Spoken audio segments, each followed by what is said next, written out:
안녕하세요. 춘천 한마음교회 원은희입니다. 저는 돈만 벌어서 성공하면 행복할 줄 알았어요. 그래서 이 목표를 향해 앞만 보고 달려갔습니다. 이런 저에게 행복을 찾아주신 부활의 주님을 소개하고자 합니다. 저는 어린 시절 전기불도 안 들어오는 시골에서 살았는데요. 부모님께서 술 때문에 엄청 싸우셨어요. 저는 불안하고 두렵고 싸우는 게 죽는 것보다 싫었습니다. 게다가 엄마는 늘 염려와 신세한탄을 하셨는데요. 오남매의 맞이인 저는 엄마를 위로하고 집안일을 도와드리려고 애를 썼어요. 그런데 내 힘으로는 절대 우리 집이 변하지 않는다는 것을 깨달았습니다. 중학생이 되면서 이제 지긋지긋한 집안일에 신경 끄자. 어차피 내 힘으로 되지도 않는 거 나나 잘 살자. 굳게 마음먹었어요. 근데 어떻게 하면 우리 집처럼 살지 않고 행복하게 살 수 있을까? 맨날 돈 때문에 염려하시는 엄마를 보니 돈이 있어야 할 것 같았어요. 그리고 돈을 벌어 성공하려면 일단 공부를 잘해야 한다는 결론을 내렸습니다. 이후 식구들이 잠 좀 자자며 불을 끄라고 해도 공부해서 잘 살겠다는 내 목표를 위해 듣지 않았어요. 농사일 좀 도와달라고 하셔도 나 바쁘다고 안 나갔어요. 엄마가 네가 공부를 해서 태산을 떼울 거냐 뭐 할 거냐 인정머리 없는 것 같으니라고 욕하셔도 끄떡 안 했습니다. 고등학교 땐 시내에서 친구와 자취를 했는데요. 제 머릿속엔 온통 어떻게 하면 시내 애들을 따라잡을까만 가득했습니다. 우선 엄마에게 녹음기를 사달라고 조르고 영어 선생님을 쫓아가 교과서 영어 테이프를 통째로 빌렸어요. 그 다음엔 공테이프를 사다가 몇 박 며칠 녹음을 했는데요. 일일이 틀어놓고 한 거예요. 잘 땐 머리에 입력대라고 아예 테이프를 틀어놓고 자버렸습니다. 어느 날 엄마가 조심스럽게 은희야, 네 친구가 너랑 자취하는 게 너무 힘들대 하셨고 전 방을 따로 얻어서 나왔어요. 이렇게 해서 사범대학을 졸업하고 시골 학교에 발령이 나니 부모님은 딸이 선생이 되었다고 너무나 좋아하셨습니다. 근데 전 어렸을 때 살던 시골로 돌아간 것 같아 허탈했어요. 열심히만 하면 뭔가 새로운 세상이 펼쳐질 줄 알았는데 다시 원점으로 돌아간 것 같았거든요. 발령 첫날 눈이 녹고 있는 운동장을 가로지르는데 내가 그동안 이걸 위해서 그렇게 열심히 살았던가 생각하니 눈물이 앞을 가려 걸을 수가 없었습니다. 그러던 중 서울에서 직장 생활을 하고 있던 남자친구와 결혼하게 되었어요.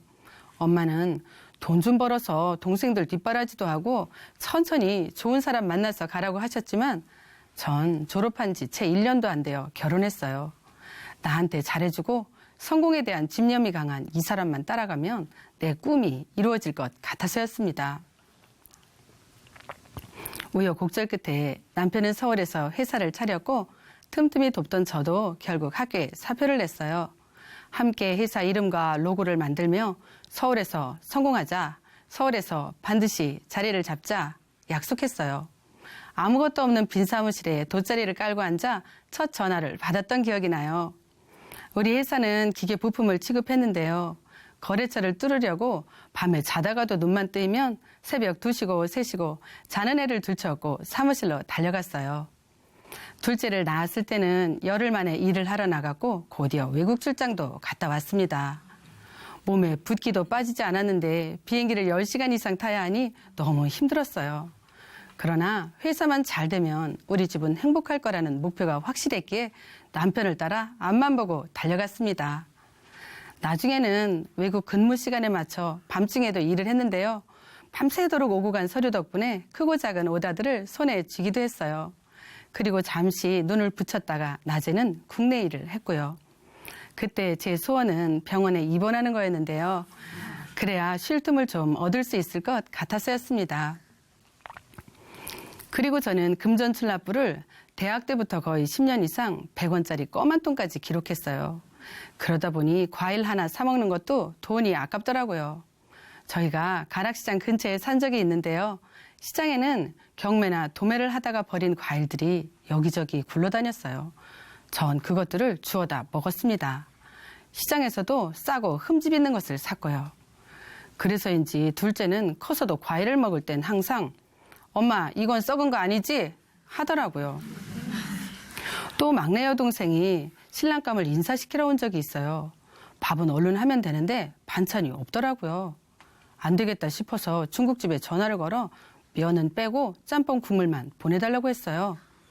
그런데 짬뽕 값을 다 받는 거예요.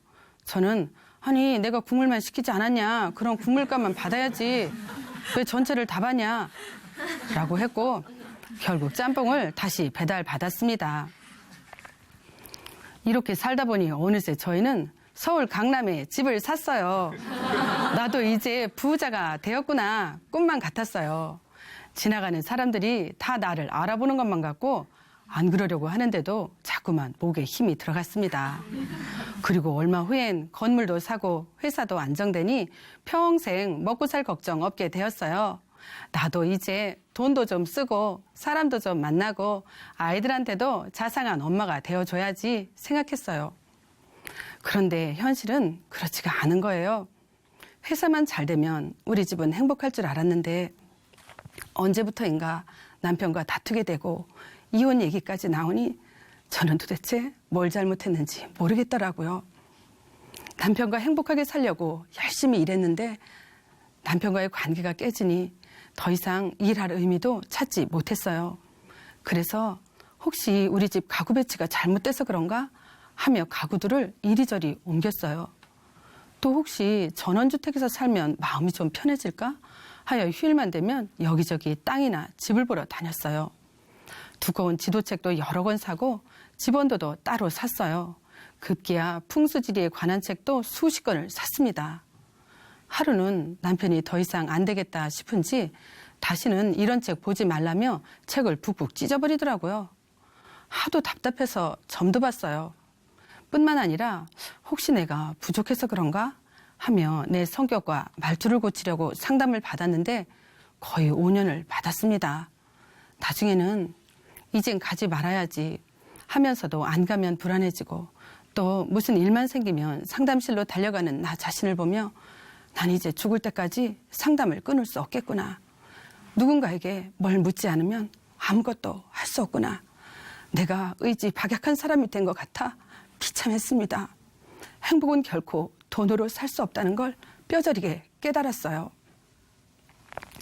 그때 어렸을 때부터 악착같이 살려고 했던 제 모습들이 주마등처럼 스쳐갔어요. 부모님도 동생들도 친구들도 심지어 자식을 향한 모성애조차 무시하며 달려온 인생이었어요. 내가 헛된 것을 위해 살았구나. 아무것도 아닌 일에 목숨을 걸었구나. 마음이 무너졌어요. 하나님, 만약 하나님이 진짜 살아계신다면 이제부터는 저를 당신의 뜻대로 이끌어 주세요. 제가 200% 열심히 해도 안 되네요. 이 고백과 함께 눈물이 폭포같이 쏟아졌어요. 그리고 엄마 품에 안긴 아기처럼 하나님 품에 안겨있는 꿈도 꾸고 많은 체험들도 했어요. 하나님이 이렇게 좋으신 분이구나. 제 마음은 하나님을 믿는 믿음으로 가득 차 버렸습니다. 사실 저는 대학 때 2달 정도 성경 공부를 한 적이 있어요. 근데 전 이 다음에 돈 많이 벌어서 꼭 하나님께 돌아오겠다고 하고는 선교회를 떠났거든요. 제가 이렇게 산 게 그때 하나님을 떠났기 때문인 것 같아 다시는 하나님을 떠나지 않겠다고 다짐했습니다. 이후 친구 소개로 춘천 한마음교회 작은 교회 예배에 간 적이 있어요. 저는 제가 체험한 하나님을 마구 이야기했어요. 예배를 인도하던 일꾼이 대단하다며 놀랄 줄 알았는데 누님이 믿는 분이 진짜 하나님이라는 증거가 어디 있느냐는 거예요. 증거? 이 사람이 무슨 소리를 하나 했어요. 내가 만난 그 좋은 분이 하나님이 맞지 그럼 뭐겠나 했죠. 그런데 일꾼은 자신의 고모는 절에 다니는데 꿈에 어떤 분이 나타나 어디에 땅을 사라고 지도까지 알려줘서 부자가 됐다는 거예요. 그분은 꿈에서 자신을 만나준 분이 부처님이라고 믿고 지금은 절에 더 열심히 다닌다는 거예요. 진짜 그러네? 하며 그럼 어떻게 해야 성경책에 나오는 창조주 하나님을 믿는 거냐고 물었어요. 일꾼은 십자가에 죽으시고 부활하신 예수님을 믿는 게 곧 하나님을 믿는 거라고 했습니다. 이후 사도행전 17장 말씀을 듣게 되었어요.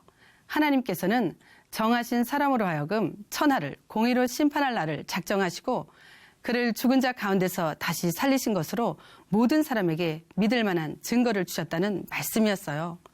증거? 하나님이 증거를 주셨다면 심판날에 나는 그런 거 몰랐다고 핑계댈 수 없겠구나. 정신이 번쩍 들었어요. 그래서 그 증거인 부활에 처음으로 초점을 맞추게 되었어요. 교회에서 발행한 책자와 일반 자료들을 보며 당연히 알고 있고 믿고 있다고 여기는 예수님의 부활을 고민해보기 시작했습니다. 인터넷에서 백과사전에 들어가 부활이라는 단어를 검색해 봤어요. 전 놀랐어요. 성경책에만 나오는 줄 알았던 예수님의 십자가뿐만 아니라 부활 사건이 이렇게 버젓이 백과사전에까지 나와 있다니 예수님의 부활은 이미 모든 사람들이 알고 있는 사실이구나 생각했어요. 계속해서 백과사전에서는 베드로가 유대인들에게 한 최초의 설교는 그리스도가 죽은 뒤 부활하였다는 사실을 중심으로 전했다고 나와 있었어요. 전 또 놀랐어요. 전 제자들이 자신들이 믿고 따르는 어떤 신념을 위해서 죽었는지 알았거든요. 실제 제자들의 삶을 기록한 사도행전을 자세히 읽어봤어요. 진짜 그들은 다 십자가에 죽은 예수가 부활하였다는 사실을 중심으로 전하고 있었어요. 심지어 예수님을 배반했던 가롯 유다 대신 새로운 제자를 뽑을 때도 항상 우리와 함께 다니던 사람 중에 하나를 세워 예수의 부활하심을 증거할 사람을 뽑자고 했고요. 전 일반 자료들과 제자들의 삶을 통해 내 머리와 이성으로 도저히 이해할 수 없는 부활이 실제 일어났다는 사실을 인정할 수밖에 없었습니다. 이후 어느 날 목숨을 버리면서까지 예수님이 부활하셨다고 전한 제자들의 삶을 하나하나 살펴보고 있었어요. 문득 사람들이 어떤 사실을 봤다고 해서 목숨을 버리면서까지 전하는 게 아니라는 걸 알게 되었어요. 순간 구약 성경의 예언과 예수님이 연결이 되어졌습니다.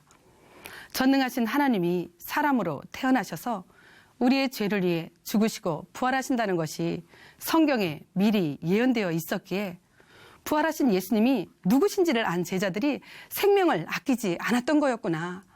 예수님이 진짜 부활하셨구나. 예수님이 하나님이시구나. 그렇다면 하나님이 십자가에서 죽으신 거였구나. 제 앞에 영원한 나라의 문이 열리는 것 같았어요. 그리고 부활하신 예수님이 지금 살아계신다는 것을 알게 되었습니다. 그동안 목사님이 예배 때 예수를 믿는다는 게 뭘 믿는다는 거냐. 주인으로 믿는 거다. 삶이 변하지 않는 건 입술로만 주여 주여 했기 때문이다. 하신 말씀이 무슨 뜻인지 이제야 알게 되었습니다. 그동안 예배 때 손수건이 모자라 새수수건 가지고 눈물 닦으며 간절한 마음으로 예배드렸지만 어떻게 하면 내 문제가 풀어질까 하는 철저한 내 중심이었어요. 보이지 않는 하나님의 이름을 부르면서도 정작 예수님께는 관심도 없었어요. 아니, 사람이 어떻게 하나님이냐고, 사람인 예수에게 어떻게 내 인생을 맡기겠느냐고 예수님을 무시했습니다. 2000년의 시간 차이만 있을 뿐 아무런 양심의 가책도 없이 무감각하게 예수님을 십자가에 못 박고 있는 내 모습이 보이는 것 같았어요. 너무나 끔찍했어요. 예수님을 믿지 않는 중심은 내가 주인된 중심이며 하나님마저 죽이려고 하는 너무나 무서운 중심이었어요. 이런 나를 용서해 주시려고 창조주 하나님께서 십자가에서 죽으신 거였습니다. 죄의 삭은 사망이고 피 흘림이 없이는 사함이 없기에 마땅히 죽어야 할 나 대신 영이신 하나님이 사람의 몸을 입고 오신 거였어요. 이 엄청난 사실 앞에서 저는 그대로 무릎을 꿇었습니다. 하나님을 배척하고 내가 주인되어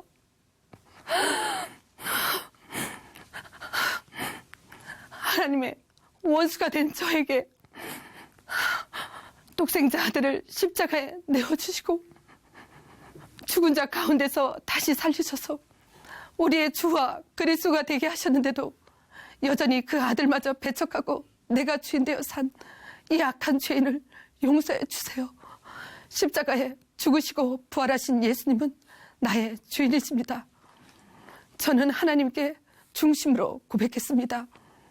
그러면서 제가 왜 그렇게 돈만 벌어 성공하면 행복할 거라며 앞만 보고 달려왔는지 알게 되었어요.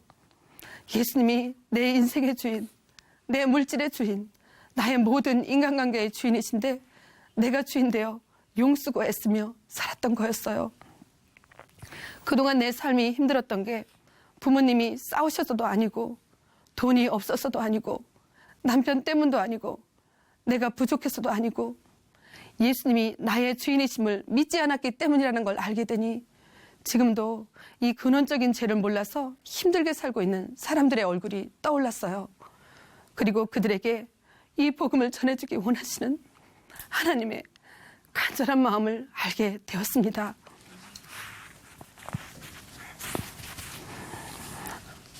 지금은 학교에 임시교사로 나가고 있는데요. 시골 학교에도 기쁘게 가요.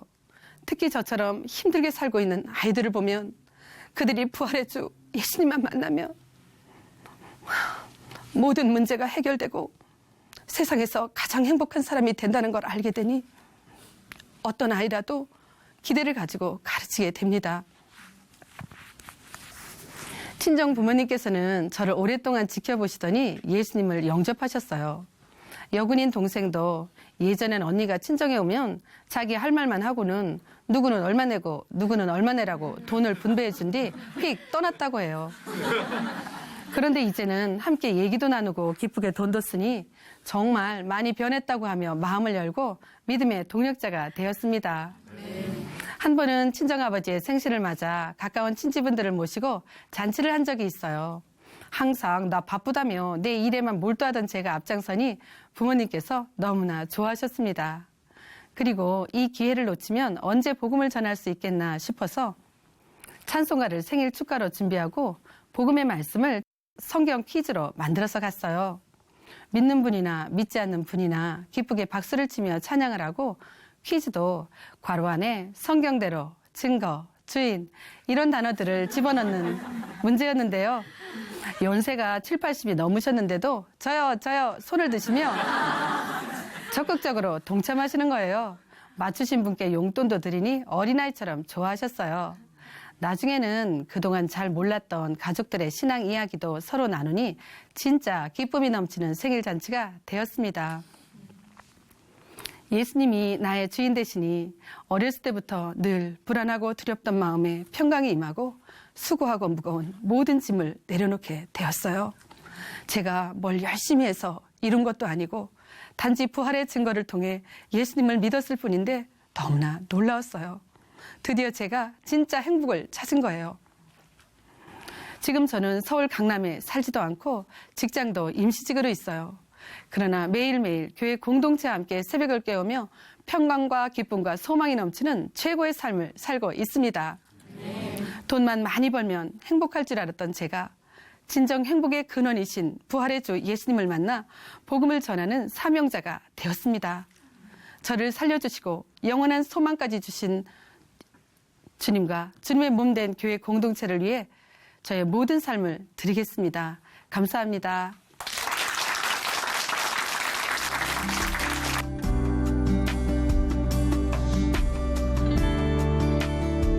안녕하세요. 춘천 한마음교회 한목희입니다. 저는 회개하라, 천국이 가까웠다는 예수님의 말씀을 듣고 죽을 힘을 다해 회개하려고 애를 썼는데요. 회개하고 회개해도 끝도 없이 나오는 죄 때문에 너무 힘들었어요. 그러다 부활하신 예수님을 만나 회개할 죄가 무엇인지 정확히 알고 기쁨의 회개를 하게 된 이야기를 나누고자 합니다. 저는 어렸을 때부터 주위에서 착하다는 말을 많이 들었는데요. 그래서 학창시절에는 선행상도 많이 받았고요. 모범 청소년으로 추천되어 장학금도 여러 차례 받았습니다. 중고등학교 때 롤링 페이퍼를 하면 착하다, 친절하다, 천사 같다, 100% 이런 말이었어요. 하지만 제 마음은 제가 잘 알잖아요. 그럴 때마다 이 세상에선 겉모습만 보고 사람을 판단하지만 선악간에 분명한 심판자가 있을 거라 생각했고 그 진리를 찾고 싶었습니다. 대학에 입학하고 어느 날 강의실로 가던 중 누군가 계속 쫓아오는 거예요.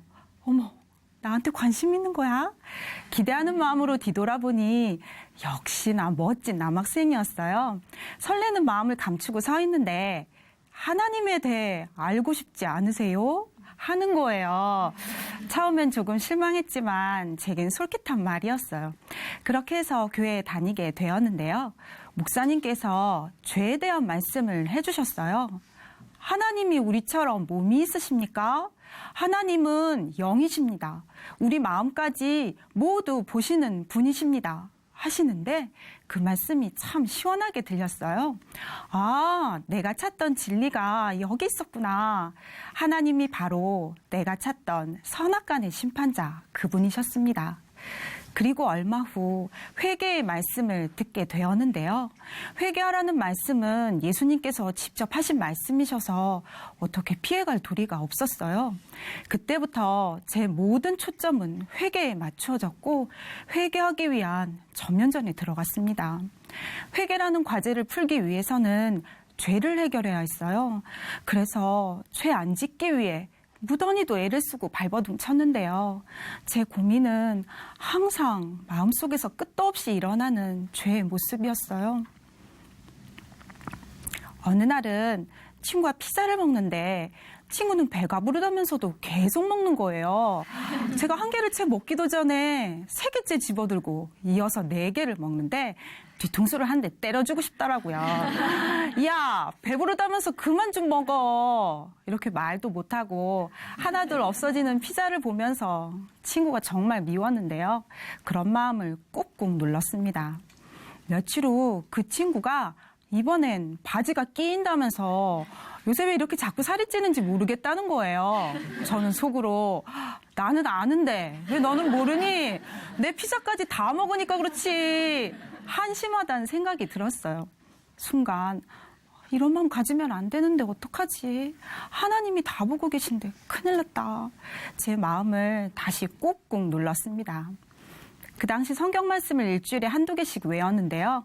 저는 토시 하나 틀리지 않고 몇십 개의 구절을 달달 외웠어요. 그런데 친구들은 그러지 못하고 있었어요. 저는 한껏 우쭐해져서 히히덕거리고 노닥거리는 시간에 말씀이나 외우지. 속으로 빈정거렸어요. 그리고 니네 가슴이 철렁 내려앉았습니다. 또 죄지었구나. 이 죄는 끝도 없구나. 이렇게 죄가 나올 때마다 저는 어떻게 해야 할지 모르겠더라고요. 하나님 앞에 엎드려 금식도 해보고 눈물로 기도도 했지만 그럴수록 죄로 가득한 제 모습만 보였어요. 정말 회개하고 싶은데 할 수가 없었어요. 왜냐하면 죄가 계속 나왔으니까요. 이 상태에서 죽으면 지옥일 텐데 어떻게 하지? 과연 내가 살아있는 동안 구원의 확신을 가질 수는 있을까? 그러다 보니 지옥의 공포와 죄에 눌려 주위의 이야기가 하나도 귀에 들어오지 않았는데요. 사람들이 아무리 재미있는 이야기를 해도 전혀 관심 없고 같이 웃지도 못했어요.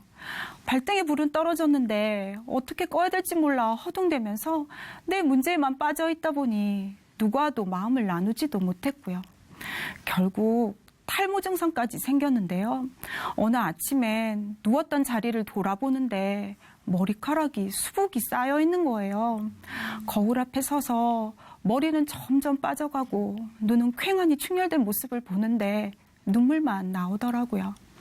그러다 방학을 맞아 강릉 집으로 가게 되었는데요. 무거운 마음으로 버스에 몸을 싣고 대관령 굽이굽이 고갯길을 돌며 나는 과연 이 길고 긴 회개의 터널을 지나갈 수 있을까 하고 생각했어요. 집에 돌아와 답답한 마음에 밖으로 나왔어요. 한참 하늘을 쳐다보다 문득 이런 생각이 드는 거예요. 하나님이라는 존재가 진짜 있나? 하나님이 없다면 이렇게 머리 쥐어뜯으면서 회개할 필요도 없잖아. 그리고 성경이 사실일까? 천국과 지옥이 없다면 회개가 다 무슨 소용이야. 이런 생각들이 계속 드는데 어느 순간엔 마치 건물 전체가 한순간에 폭삭 내려앉는 것 같았어요. 신앙의 멘붕 상태가 되어버렸습니다. 그런 중에 예배 때마다 부활의 말씀이 계속 선포되고 있었는데요. 부활의 말씀을 듣다 보니 요한복음 2장 말씀을 통해 저의 신앙이 왜 무너졌는지 그 이유를 알 수 있었어요. 예수님이 죽은 자 가운데서 살아나신 후에야 제자들이 성경과 예수님이 하신 말씀을 믿게 되었다는 거예요. 살아나신 후에야 믿었더라? 그럼 살아나기 전엔 안 믿었단 말이야? 예수님의 수많은 기적과 이적을 직접 눈으로 보았고 3년간이나 함께했던 제자들이 안 믿었다고? 무슨 말인지 잘 이해가 되지 않았어요. 내가 주와 함께 죽을지언정 주를 부인하지 않겠나이다. 이렇게 믿음 좋게 말했던 베드로였잖아요. 그런데 예수님이 붙잡힌 후 그의 제자가 아니냔 말에 알지 못한다며 저주하면서까지 부인하는 모습을 보게 되었어요. 다른 제자들도 다 예수를 버리고 도망갔더라고요. 죽음 앞에서 그들은 더 이상 예수의 제자가 아니었어요. 이랬던 그들이 무슨 일을 겪었길래 죽음을 불사하면서까지 예수를 전하게 된 것일까? 베드로의 설교 장면을 보게 되었는데요. 이 예수를 하나님이 살리신지라 우리가 이 일의 증인이로다. 이 말은 십자가에서 죽은 예수가 다시 살아났고 본인이 직접 그것을 봤다는 말이었어요. 그렇다면 베드로가 부활한 예수를 만난 것이 분명했어요. 베드로가 예수님의 부활을 진짜 보았구나. 제자들이 그걸 보았구나. 그래서 믿게 된 거였구나. 제자들이 얼마나 놀랐을까. 나와 같은 사람이었던 예수가 하나님이라니. 그 전율이 저에게도 그대로 전해져 왔습니다.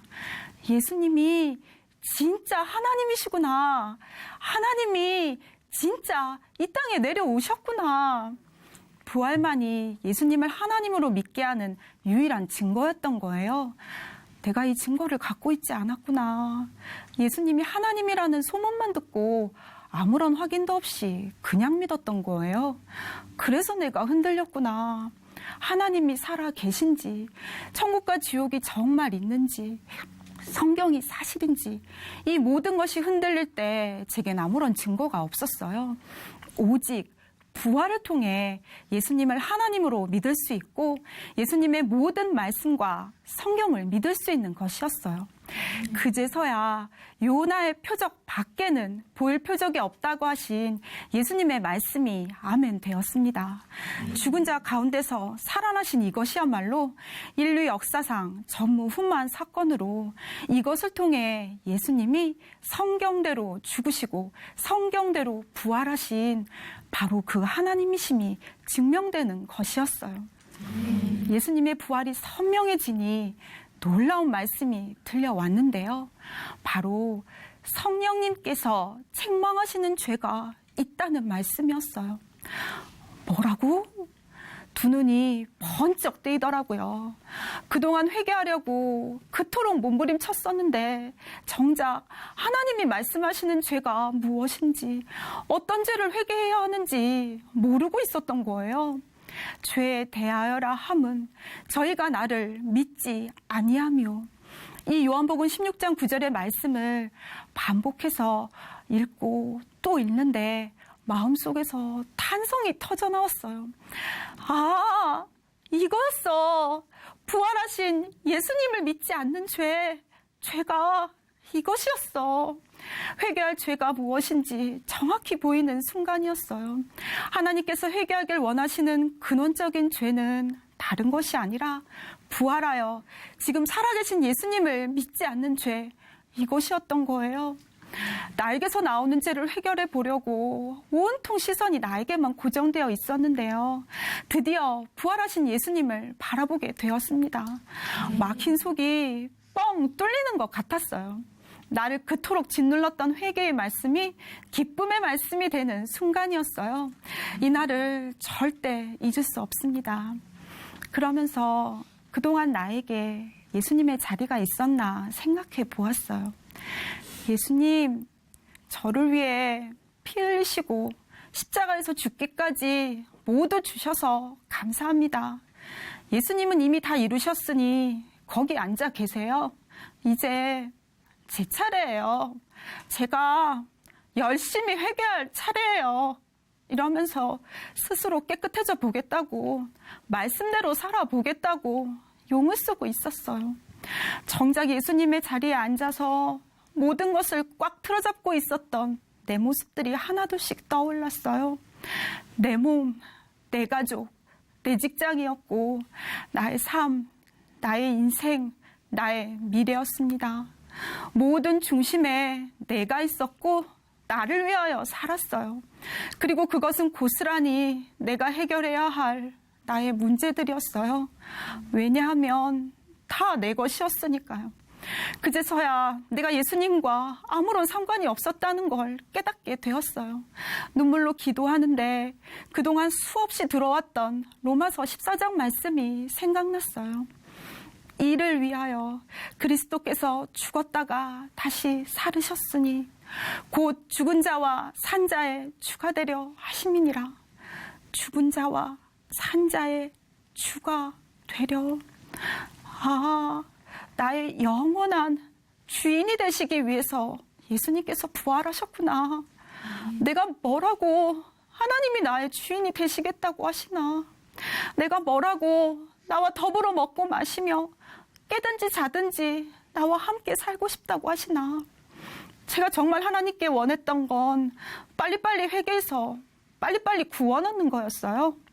그게 제 본심이었어요.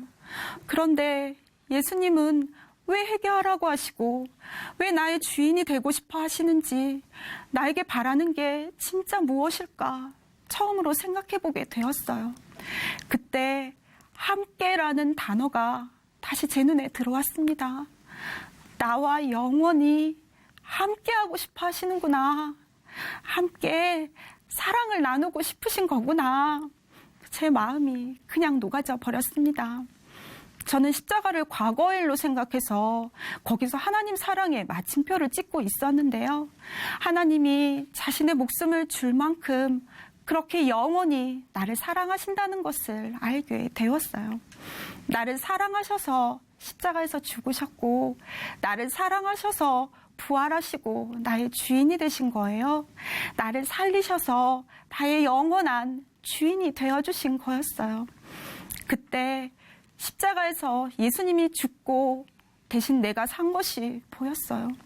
그동안 저는요, 예수님, 진짜 마음 아픈 일이지만 십자가는 예수님의 숙명이라고, 그래서 이 땅에 내려오지 않았냐고 말하고 있었어요. 그런데 죽어야 할 사람은 바로 나였던 거예요. 내가 죽을 자리에 예수님이 대신 죽으신 거였어요. 내가 예수님을 죽게 했구나. 나 때문에 하나님이 죽으셨구나. 이 엄청난 사실을 주체할 수 없었어요.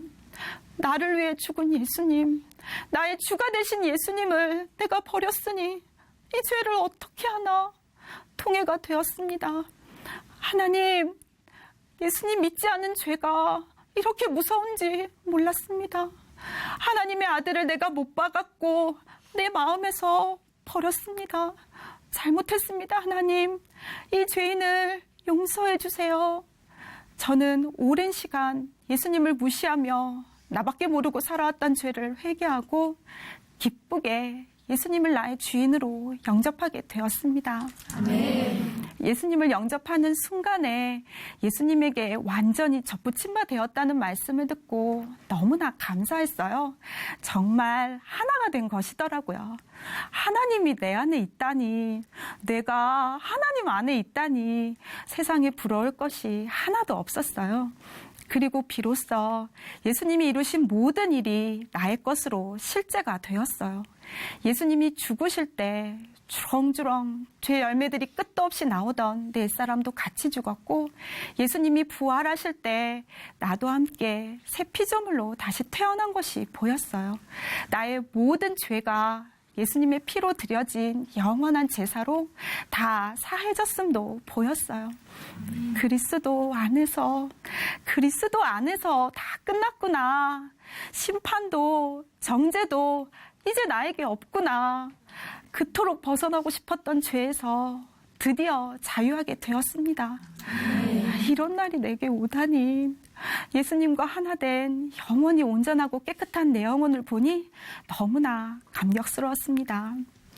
대학 시절 저는 웃음이 없었어요.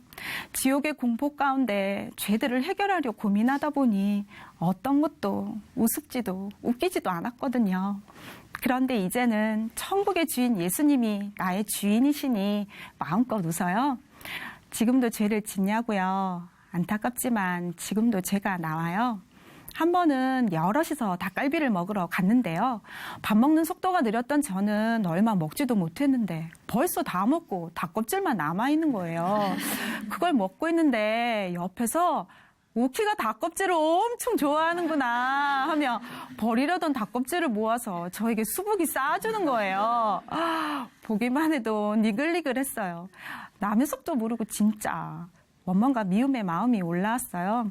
그 순간 원망하고 미워하던 나는 끝났지. 예수는 나의 주 하며 바로 끊었습니다. 예전처럼 죄를 꾹꾹 누르는 것이 아니라 내가 주인 되어 판단하고 정죄하던 나는 이미 죽었기에 나의 주 예수님 붙잡고 선포하며 나갑니다. 오로지 나만 바라보고 살았을 때는 내 모든 것이 걱정거리, 염려거리였어요. 그런데 이제 주인 자리에 내가 아닌 예수님이 계시니 모든 것에서 자유케 되었어요. 내 주인이 염려하지 말라고 하셨으니 염려가 들어오면 주님께 맡기고 기도합니다. 저는 전도하면서 회개하라는 말을 절대 남에게 하지 못했었는데요. 나의 죄도 스스로 해결하지 못하면서 다른 사람에게까지 그 짐을 지게 할 수 없다고 생각했거든요. 그런데 이제는 부활을 통해 회개해야 할 죄가 무엇인지 정확히 알아지니 제가 근무하고 있는 초등학교에서도 교회 주일학교 아이들에게도 부활하셔서 우리의 주인 되신 예수님과 죄 사함을 얻게 하는 회개를 기쁘게 전하게 되었습니다. 아이들의 입에서 예수는 나의 주라는 고백이 나올 때면 너무나 감격스럽습니다. 저는 제 자신의 의로 깨끗해지려 했던 어리석은 사람이었어요. 그래서 죄를 회개하고 또 회개하고 날마다 죄를 회개해도 죄의 문제에서 자유롭지 못했는데요. 예수님의 부활로 하나님께서 회개하길 원하시는 죄를 알고 기쁨의 회개를 하게 되었습니다. 거룩하신 예수님이 저의 주인 되어 주셨기에 이 기쁜 소식을 날마다 전하는 사명자로 살겠습니다. 감사합니다.